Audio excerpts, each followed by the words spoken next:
দীর্ঘদিনের আন্দোলন, দীর্ঘদিন ধরে রাস্তায় বসে ডিএ আন্দোলনকারীরা, সংগ্রামী যৌথ মঞ্চের নেতৃত্বের ছাতায় একেবারে যৌথ সরকারি কর্মীরা বারবার ডিএ দাবি করেছেন, পালাবদলের আগের সরকারের কাছে বারবার ডিএ দাবি করেছেন, কিন্তু ডিএ হাতে পাননি। অনেক সময় অনেক কথা শুনতে হয়েছে, ঘেউ ঘেউ শুনতে হয়েছে, যত চায় তত পায় শুনতে হয়েছে মুখ্যমন্ত্রীর মুখে, আগের মুখ্যমন্ত্রীর মুখে। এবার ডিএ 20% বাড়লো, এক ধাক্কায় 20% ডিএ বাড়লো সরকারি কর্মীদের, আর সরকারি কর্মীদের ডিএ হয়ে গেল 38%। এর আগে কেন্দ্রের সাথে 42% ফারাক ছিল, এবার সেই ফারাক কমে দাঁড়ালো 22%। এক ধাক্কায় 20% যে ডিএ বাড়লো সেটা নজিরবিহীন, কারণ এর আগে এ রাজ্যে তো বটেই, কোনো রাজ্যে এরকমভাবে 20% হারে ডিএ বাড়েনি। কি ঘোষণা করলেন অর্থমন্ত্রী স্বপন দাশগুপ্ত, দেখুন। রাজ্য সরকারি কর্মচারী, আধা সরকারি কর্মচারী, শিক্ষক ও অশিক্ষক কর্মীবৃন্দ সরকারের কাছে কাজ ও নীতি রূপায়ণে গুরুত্বপূর্ণ ভূমিকা পালন করেছে। এদের এই অবদানকে স্বীকৃতি দিতে আমরা ঘোষণা করছি যে বর্তমানে 18% মহার্ঘ ভাতা দিয়ে ওপর অতিরিক্ত 20%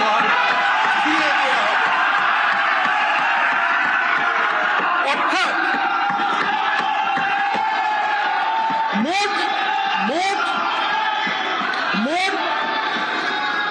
মোট ডিএ হার হবে 38%। পেনশন প্রাপ্যরা অতিরিক্ত 20% ডিএনএস রিলিফ পাবেন। এই ডিএনএস রিলিফের বৃদ্ধি 1 অক্টোবর 2026 থেকে কার্যকরী হবে। এবছরেরই 1 অক্টোবর থেকে কার্যকর হবে এই নতুন ডিএর হার, অর্থাৎ 38%। ছিল 18%, 20% এক ধাক্কায় বাড়ানো হলো। আজকের এই বাজেটে স্বপন দাশগুপ্ত অর্থমন্ত্রী তিনি বাড়ালেন, এবং 38% হলো কেন্দ্রীয় সরকারি কর্মচারীদের সঙ্গে ফারাক দাঁড়ালো 22%, ছিল 42%। এর আগে যেটা বলছিলাম, বারবার বিভিন্ন আন্দোলন করতে হয়েছে, সুপ্রিম কোর্ট পর্যন্ত যেতে হয়েছে যৌথ সংগ্রামী কমিটিকে ডিএ আদায় করতে। সেই ডিএ এবার মুখ্যমন্ত্রী শুভেন্দু অধিকারীর সরকার দিল। সরকারি কর্মচারীদের ইতিমধ্যে বকেয়া এরিয়া আগের সরকার কিছু দিয়ে গিয়েছিল, আমরা আসার পরে কিছু দিয়েছি। 16 থেকে 19 কার্যত প্রায় ক্লিয়ার হয়ে গেছে। এবারে ওদের বাকি 8 থেকে 15 আছে, সেটাও ফান্ড অ্যাভেলেবিলিটির উপরে আমরা দিয়ে দেব, কর্মচারীরা অ্যাসিওর থাকতে পারে। কারণ আপনাদের আন্দোলনের আমিও একটা পার্ট ছিলাম। আপনাদের কেন্দ্রের সঙ্গে রাজ্যের তফাৎ ছিল 42%, আমরা 20% ডিক্লেয়ার করে দিলাম। অক্টোবরে পেয়ে যাবেন, অক্টোবর থেকেই পেয়ে যাবেন। আপনারা এতদিন ধরে আপনাদের অনেক কথা বলেছেন, প্রাক্তন মুখ্যমন্ত্রী অপমান করেছেন, ভিক্ষা দেওয়ার মতো 2% 3% দিয়েছেন, কখনো বলেছেন ঘেউ ঘেউ করবেন না। আমি আপনাদের বন্ধু হিসেবে কথা দিচ্ছি যে আর কয়েকটা মাস সময় দেন, অর্থমন্ত্রী অর্থ রাষ্ট্রমন্ত্রীকে পাশে নিয়ে, যে আমরা একবার করে দেবো, দ্রুততার সঙ্গে করে দেবো, একটু সামলে নিতে দেন। মাত্র 1.5 মাস বয়স এই সরকারের, এবং বাকি যে গ্যাপ থাকলো 22%, সেটাও ধীরে ধীরে ধীরে ধীরে অপেক্ষা করুন আরেকটা বাজেট পর্যন্ত, ডক্টর স্বপন দাশগুপ্তর আরেকটা বাজেট পর্যন্ত আমি আছি সাথে। আমি টার্গেট বেঁধে দিয়েছি, ডিসেম্বরের মধ্যে পে কমিশনের রিপোর্ট দিয়ে দিবে, তাহলে জানুয়ারি মাসে আপনাদের কার্যকর করে দেবো আমরা। 7th পে কমিশন কার্যকর হলে আগামী অর্থবর্ষে, অর্থাৎ 28-29 অর্থবর্ষে 8th পে কমিশনেরও কাজ, যা দিল্লিতে কেন্দ্রীয় সরকারের আয়োজন হয়েছে, আমরা সেটাও বিবেচনার সঙ্গে দেখব। মুখ্যমন্ত্রী শুভেন্দু অধিকারী তিনি এও আশ্বাস দিলেন যে আগামী বাজেট পর্যন্ত অপেক্ষা করুন, এখনো অনেকটা সময় বাকি আছে, অনেক কিছুই পেতে পারেন, এরকম আশ্বাসও দিলেন। অর্থাৎ যে ফারাকটা আছে 22% ফারাক, সেই ফারাক 22% ফারাকটা তিনি পূরণ করবেন, এরকমটাই আশ্বস্ত করলেন শুভেন্দু অধিকারী। আর এরপরেই বাজেটের পরে, ডিএ ঘোষণার পরেই এই যৌথ সংগ্রামী মঞ্চের যে যৌথ সংগ্রামী কমিটির যে মঞ্চ, সেই মঞ্চে মিষ্টি মুখ, উৎসব পালন। আর আমি কথা বলেছিলাম যৌথ সংগ্রামী মঞ্চের আহ্বায়ক ভাস্কর ঘোষের সঙ্গে, তিনি বললেন নজিরবিহীন ঘটনা এটা। আজকের পরে কি মনে হচ্ছে যে না ঠিকঠাক বিচার পেলেন ডিএ নিয়ে? আমরা একটা কথা বুঝতে পারছি যে মুখ্যমন্ত্রী ভোটের আগে যে প্রতিশ্রুতি আমাদেরকে দিয়েছিলেন এবং বলেছিলেন যে সরকারটাকে বদলান, আমরা আপনাদের সমস্ত দাবি দাওয়া মেটাবো, সেই দাবি দাওয়া মেটানোর দিকে যে অগ্রসরতা তিনি দেখিয়েছেন, যে ভূমিকা তিনি পালন করেছেন, তার জন্য তাকে আলাদা করে ধন্যবাদ আমরা জানাচ্ছি সংগ্রামী যৌথ মঞ্চের পক্ষ থেকে। আমরা ভরসা রাখছি যে বাকি যেটুকু আছে সেটাও তিনি মিটিয়ে দেবেন এবং সুপ্রিম কোর্টের নির্দেশিত যে ডিএ সেটা গ্রান্টি নেট সহ সকলের জন্যই অর্ডার খুব তাড়াতাড়ি বেরোবে। 22% এখন ফারাক হয়ে গেল, 22% ফারাক হলো মাত্র, 42% ছিল। ভাস্করবাবু, আমি যখন প্রশ্ন করেছিলাম তখন আপনি বললেন যে এতদিন ধরে এই আন্দোলনও কোথাও হয়নি দেশে। আমি আবার প্রশ্ন করছি, এক ধাক্কায় 20% ডিএ কোথাও বেড়েছে? পশ্চিমবঙ্গের ইতিহাসে কোনোদিন হয়েছে? না, পশ্চিমবঙ্গের ইতিহাসে কোনোদিন বাড়েনি, বাকি দেশের ইতিহাসেও কোনোদিন এতটা বাড়িয়ে পড়ে কোথাও করা হয়নি। আপনি কি বলবেন কেন, আগের সরকার বা তার আগের সরকার বামেদের আমলেও কেন হয়নি? সমস্যাটা ছিল সদিচ্ছার। সদিচ্ছা জায়গা থেকে এই সরকারের সাথে আগের সরকারের তফাৎ হয়েছে। আগের সরকারের সদিচ্ছাই ছিল না, এই সরকার সদিচ্ছা দেখিয়েছে। তার মানে আপনারা মানছেন যে এটা নজিরবিহীন এবং ঐতিহাসিক ঘটনা? একদমই, এটা নিয়ে তো কোনো সন্দেহ থাকার জায়গা অবকাশ নেই। যে যেভাবে মুখ্যমন্ত্রী সমস্ত প্রতিকূলতাকে সাথে নিয়েই আজকে যে নজির সৃষ্টি করলেন সেটা, এবং সেখানে কিন্তু এটা কথাটা বলেওছেন যে লড়াই কর্মচারীরা শিক্ষকরা করেছেন তার স্বীকৃতি স্বরূপ আমরা খুশি যে আন্দোলন আমরা করেছি সেই আন্দোলনের স্বীকৃতিতেই তারা আমাদের দাবি পূর্ণতার দিকে তারা এই পদক্ষেপ গ্রহণ করেছেন। ভাস্করবাবু, আপনারা বলছেন যে এত দীর্ঘ আন্দোলন কোনো দেশেও করেন, এই দেশে কোথাও করেননি সরকারি কর্মচারীরা। আপনাদেরকে ঘেউ ঘেউ শুনতে হয়েছিল, আপনাদেরকে শুনতে হয়েছিল যে যত দিই তত চায়। এছাড়াও আরও বহু বিশেষণ কিন্তু আমাদের প্রতি প্রয়োগ হয়েছিল, যে চিরকুটে চাকরি পাওয়া সহ বিভিন্ন কথাবার্তা তিনি বলেছিলেন। তার বিরুদ্ধে তার যে শব্দ প্রয়োগ, অপশব্দ প্রয়োগ, সেই অপশব্দ প্রয়োগকে কিন্তু আমরা 4 তারিখের মধ্যে দিয়েই জবাবটা দিয়ে দিয়েছি। এখন যদি গিয়ে মমতা ব্যানার্জিকে জিজ্ঞাসা করেন, আমার মনে হয় তিনি বলে দিতেই পারবেন যে তার এই যে ক্ষমতা থেকে চলে যাওয়া, তার পিছনে সরকারি কর্মচারীদের একটা বড় ভূমিকা ছিল। আর এক ধাক্কায় 20% ডিএ বাড়ার কথা ঘোষণা যখন করা হলো, তখন থেকেই বিধানসভায় দেখিয়েছিলাম উৎসব। কেএমসিতে অর্থাৎ কলকাতা মিউনিসিপ্যাল কর্পোরেশনেও, কলকাতা কর্পোরেশনেও উৎসবের মেজাজ। কর্মচারীরা, সরকারি কর্মচারীরা তারা মিষ্টি মুখ করছেন, উৎসব পালন করছেন, কারণ দীর্ঘদিনের তাদের দাবি, দীর্ঘদিনের তাদের আন্দোলন, সেই আন্দোলনে সিলমোহর পড়ল আজকের বাজেটে।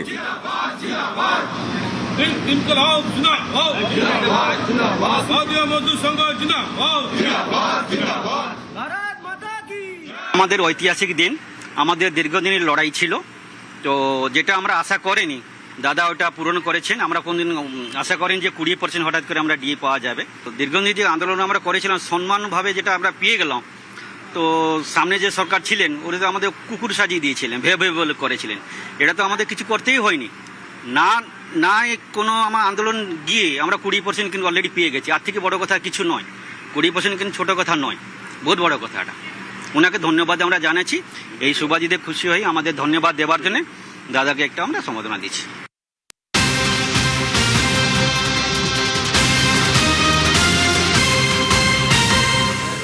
পালাবদলের পর বারবার উত্তরবঙ্গে গেছেন মুখ্যমন্ত্রী শুভেন্দু অধিকারী, দার্জিলিংয়েও গেছেন, এবং 2009 সাল থেকে যে পদ্মকে সমর্থন করে আসছে পাহাড়, সে কথাও মনে করিয়ে দিয়েছেন। এবার উত্তরবঙ্গের জন্য ঋণ শোধ 1800 কোটি টাকা বরাদ্দ উত্তরবঙ্গের জন্য। শুধু উত্তরবঙ্গে 1800 কোটি টাকা বরাদ্দ তাই নয়, আইআইটি হবে, আইআইএম হবে, এইমস হবে, আলিপুরদুয়ার, কালিম্পং, বালুরঘাটে মেডিকেল কলেজ হবে, মালদা, বালুরঘাটে উত্তরের জোড়া বিমানবন্দর হবে, ঢালাও ঘোষণা।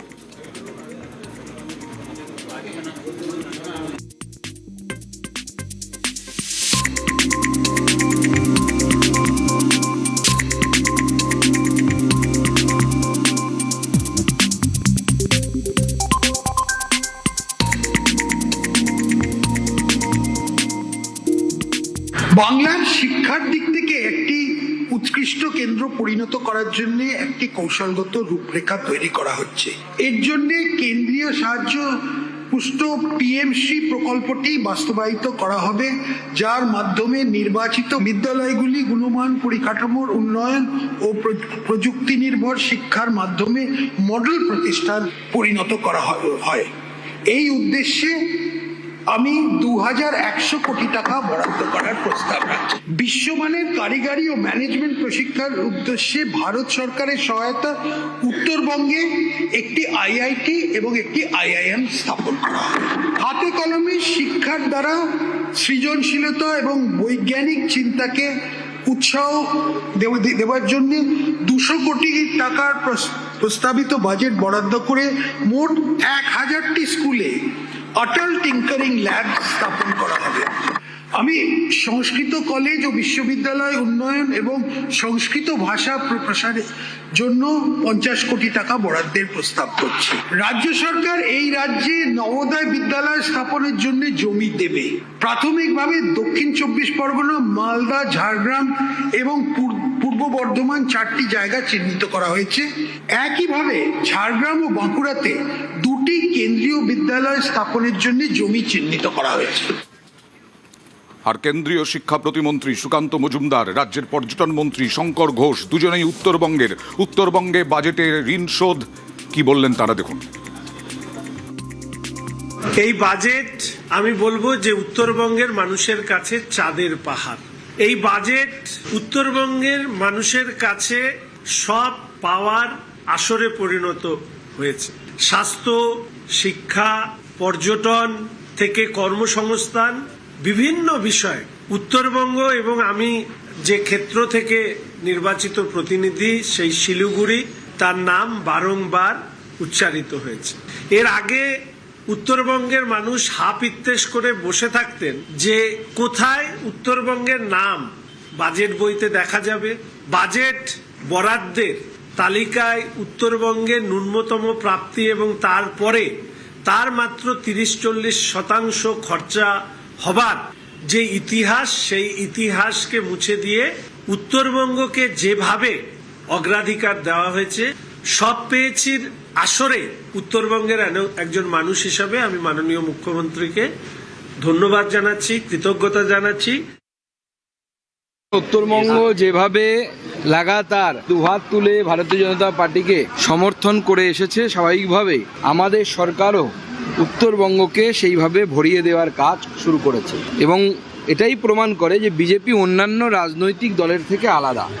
আমাদের সরকার হওয়ার পর এই প্রথমবার এত গুরুত্বপূর্ণ মন্ত্রক এবং এতজন মন্ত্রী উত্তরবঙ্গ থেকে আমরা পেয়েছি এবং শুধু তাই নয়, তার সাথে বাজেটেও একের পর এক ডেভেলপমেন্টাল প্রজেক্ট ঘোষণা করা হয়েছে উত্তরবঙ্গের জন্য, যা উত্তরবঙ্গের আর্থসামাজিক পরিস্থিতির উন্নয়ন, উত্তরবঙ্গের মানুষের উন্নয়নের কাজে গুরুত্বপূর্ণ ভূমিকা পালন করবে।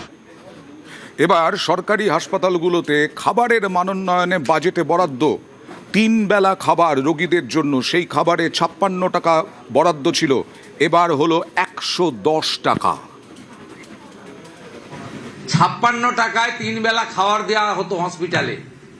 আমি পিজিতে ভিজিটে গেছিলাম, পিজির ডাক্তাররাই আমাকে বলছে দুপুরেও কুমড়ো, সন্ধ্যাবেলাও কুমড়ো। আমি জানতে চাইলাম কেন? গর্ব করে বলতেন আগের মুখ্যমন্ত্রী, এটা দেখি সোনার হসপিটাল। বললো কি করবে ঠিকাদাররা, সাপ্লাইয়াররা? 56 টাকা, 56 টাকা 44 পয়সা মনে হয়। তা এই টাকায় কি হবে? আমি বললাম কত টাকা দিলে হবে? না 104 টাকায় মোটামুটি 3 বেলা হবে। আমি স্বপনদাকে অনুরোধ করলাম যে 104 নয়, 110 করে দিন, একটু রুগীরা ভালো খাওয়ার পাক। অত্যন্ত গরিব মানুষগুলোকে ওইখানে যেতে হয়। আজকে 110 টাকা করে ডায়েট করে দেওয়া হয়েছে। আশাকর্মীদের এক ধাক্কায় 5000 টাকা সাম্মানিক বাড়ানো হলো। স্বপন দাশগুপ্ত অর্থমন্ত্রী, তিনি তার বাজেটে আশাকর্মীদের জন্য যে সাম্মানিক 5000 টাকা বাড়ালেন এবং গ্রিন পুলিশের সাম্মানিকও বাড়ল 5000 টাকা।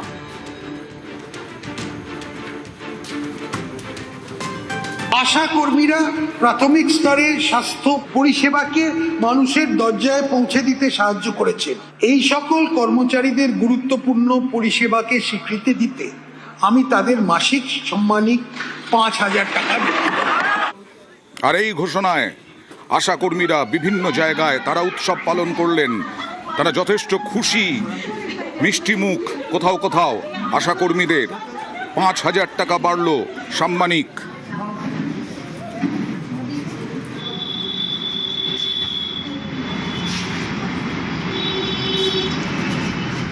ভীষণ ভালো লাগছে শুনে, এক্সাইটেড। প্রচুর পরিশ্রম করতে হয়, সেই তুলনায় আমরা কিছুই পেতাম না। ভীষণ খুশি, আমাদের খুব উপকার হবে, কারণ এর উপরে নির্ভর করে অনেকের সংসার চলে। অনেকবার আন্দোলনে গিয়েছি আমরা, হ্যাঁ, তখন অনেক অত্যাচারিত হয়েছি, তাতে ফল সেরকম কিছু পাইনি আমরা। মুখ্যমন্ত্রী শুভেন্দু অধিকারীকে অসম্ভব ধন্যবাদ যে আমাদের দিকটা দেখেছে। আশা তো ছিলই যে একটু কিছু হয়তো হবে, এক্সাইটেড তো ভীষণভাবে, খুবই খুশি হয়েছি। এরপর নেক্সট আমরাও চেষ্টা করব যাতে ওনারা যেরকমভাবে কাজ দেবে সেইভাবে কাজের যেন এগিয়ে যাওয়া। আজকে রাজ্য বাজেট ঘোষণা হয়েছে, আশাকর্মীদের জন্য 5,000 টাকা বেতন বৃদ্ধি করা হয়েছে। তো দীর্ঘদিন ধরেই আমরা রাস্তায় নেমেছিলাম, বিভিন্নভাবে প্রতিবাদ করেছি, কারণ আমাদের দীর্ঘদিনের দাবি ছিল যে আমাদের কাজের অনুপাতে যে বেতনটা দেওয়া হয় সেটা খুবই সামান্য।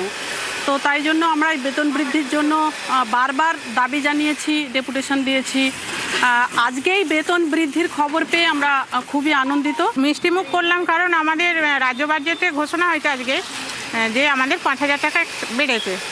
প্রচুর কাজ আমাদের, এই 5,000 টাকাটাও খুব একটা যে সন্তোষজনক জায়গায় এসেছে তা নয়, তবুও ভালো লাগছে যে আমরা কিছু হলেও পেয়েছি এই সরকারের কাছ থেকে, তাই আমরা সবাই আনন্দ করছি। রাজ্যের মুখ্যমন্ত্রীকে এটাই বলবো যে আমাদের মোটামুটি আমাদেরকে একটা আনন্দিত করতে পেরেছেন। অনেক কাজের মধ্য দিয়েও আমরা এইটুকু পেয়েছি যে সেটা আমাদের ধন্যবাদ, ওনাকে ধন্যবাদ। 1 লক্ষ কর্মসংস্থান, আগামী অর্থবর্ষে 1 লক্ষ চাকরি, শুধুমাত্র অধ্যাপক, শিক্ষক, শিক্ষিকা, অশিক্ষক কর্মী নিয়োগ হবে 50,000, পুলিশে নিয়োগ হবে 20,000। এখনো পর্যন্ত এই বাজেটে আগামী অর্থবর্ষে অর্থাৎ এই অর্থবর্ষে 1 লক্ষ কর্মসংস্থানের প্রতিশ্রুতি স্বপন দাশগুপ্ত অর্থমন্ত্রী তার বাজেটে, এবং প্রত্যেকটা চাকরিতেই মহিলাদের জন্য সংরক্ষিত শূন্যপদ 33%। রাজ্য সরকারি অফিসগুলোতে 1 লক্ষ শূন্যপদ পূরণ করা যাবে, যার 33% মহিলাদের জন্য সংরক্ষিত থাকবে। এই শূন্যপদগুলোর মধ্যে 20,000 পুলিশ বিভাগ, 50,000 শিক্ষক, অধ্যাপক ও প্রশিক্ষক কর্মী, 1,000 ইস্টার্ন ফ্রন্টিয়ার রাইফেলস এবং বাকি অনেক সরকারি নিয়োগ করা হবে। যেখানে প্রযোজ্য সেখানে 10% অগ্নিবীরদের জন্য সংরক্ষিত থাকবে। সরকারি পদে নিয়োগের জন্য বয়সের ঊর্ধ্বসীমা ইতিমধ্যে 5 বছর ছাড় দেওয়া হবে। এই সুবিধা পরবর্তী 2 বছরের জন্য বহাল থাকবে। সরকারি নিয়োগকারী বিভিন্ন সংস্থাকে ইউপিএসসির ধাঁচে একটি প্রাতিষ্ঠানিক কাঠামোর মধ্যে আনা হবে। আর মুখ্যমন্ত্রী শুভেন্দু অধিকারী এই বাজেট ঘোষণা হওয়ার পরে তিনি বললেন রাজ্যের গরিমা ফেরাতে 4,38,000 কোটির এই বাজেট। কি বললেন দেখুন। আমাদের এই বাজেটে অগ্রাধিকারের জায়গায় আছে পশ্চিমবঙ্গের সুরক্ষা, নাগরিকদের মর্যাদা, ভয়মুক্ত পরিবেশ এবং আমাদের যে সংস্কৃতির পুনরুত্থান, সাথে কর্মসংস্থান, এবং 2টি বিষয়ে অগ্রাধিকার পেয়েছে শিল্প এবং কৃষক বা কৃষি। উল্লেখযোগ্যভাবে গুরুত্ব দিয়েছি শিক্ষা এবং স্বাস্থ্যকে। রাজ্যে ব্যাপক বিনিয়োগ এবং শিল্প আনতে গেলে আইন শৃঙ্খলাকে সুদৃঢ় করা, তোলাবাজি, কাটমানি, সিন্ডিকেট, চাঁদাবাজি বন্ধ করা, সিঙ্গেল উইন্ডো সিস্টেমের মধ্য দিয়ে শিল্প এবং ব্যবসার উপযোগী পরিবেশ তৈরি করা এবং সড়ক, সেতু, রেলপথ, বিমানবন্দর এবং সমুদ্র বন্দর তৈরির মধ্য দিয়ে যোগাযোগ অর্থাৎ মানব সম্পদের যোগাযোগ এবং পণ্যের যোগাযোগ, কাঁচামালের সরবরাহ লাইন, একে গুরুত্ব দেওয়া হয়েছে। বাজেটে ঘোষণা তোলাবাজি আউট, সিন্ডিকেট রাজ আউট। শিল্প আনতে গেলে এর আগে পঞ্চায়েত থেকে অনুমতি নিতে হতো, জেলা পরিষদ থেকে অনুমতি নিতে হতো, এখন আর 100 কোটি টাকার ওপরে বিনিয়োগ হলে পরে কোনো অনুমতি নেওয়ার প্রয়োজন নেই। দেখুন, হস্তক্ষেপ ও চাঁদাবাজি ব্যবসা করার যে খরচ, মানে ব্যবসাকে যা ক্ষতি করছে, এই কারণে সামনের দিনে আমরা একটি আইন আনছি। আমাদের সরকার আইন অনুযায়ী ব্যবসাকে সিন্ডিকেট চার্জ এবং অন্যান্য বেআইনি অর্থ আদায় করার থেকে রক্ষা করার আইন আনব। এই বাজেটকে, এবারের অর্থবর্ষের বাজেট, বিজেপি সরকারের প্রথম বাজেট, সেই প্রথম বাজেটকে বণিক সভা, শিল্পপতিরা কিভাবে দেখছেন দেখুন। ফার্স্ট অ্যাকশন পজিটিভিটি ওটা ক্রিয়েট হয়েছে। চিফ মিনিস্টার তো খুবই ভালো একটা কথা বলেছে, this is inclusive budget. Inclusive মানে it is for all and for all sectors. Different যে স্টেটে যে যে ইনসেন্টিভটা আছে ওটা রিস্টেট হবে। That is something which has been widely appreciated and it is much awaited. এখানে নতুন এয়ারপোর্টের কথা হয়েছে যে Kolkata has grown, deep sea port, dedicated freight corridor, industrial park, logistic park, industrial corridor, দুর্গাপুরে সেমিকন্ডাক্টর ফ্যাক্টরি অ্যানাউন্সমেন্ট হয়েছে। Bengal means business. Let us go back to Bengal and recreate Bengal. Just Sonar Bangla. How can we do it and do it fast? খুব বড়, এটা খুব ইন্ডাস্ট্রির, এটা অনেক বছর ধরে ডিমান্ড ছিল। বড় ইন্ডাস্ট্রি এখানে আসতে পারছিল না, বিকজ ল্যান্ড সিলিং অ্যাক্টে ওরা একটা মেজর হার্ডেল ছিল। নতুন government, BJP government is like a breadth of fresh air. ওনারা অ্যানাউন্স করেছেন এরা রিলুক করবে। ইন্ডাস্ট্রি ইজ ভেরি হোপফুল, অন্য কোনো স্টেটে নেই। এই জন্যে কোনো বড় ইন্ডাস্ট্রি এখানে আসতেই পারছে না। New government is extremely industry friendly. This is going to be a path breaking next 5 years for আমাদের স্টেট। নতুন এয়ারপোর্টের অ্যানাউন্সমেন্ট হয়েছে, আমরা ন্যাশনাল হাইওয়ে থেকে কানেক্টিভিটিটা বাড়বে। আপনি দেখেছেন নর্থ বেঙ্গলে নতুন AIMS, all these are positive announcement. And land ceiling act path breaking, এটা চেঞ্জ করে দেবে পুরো জিনিসটা।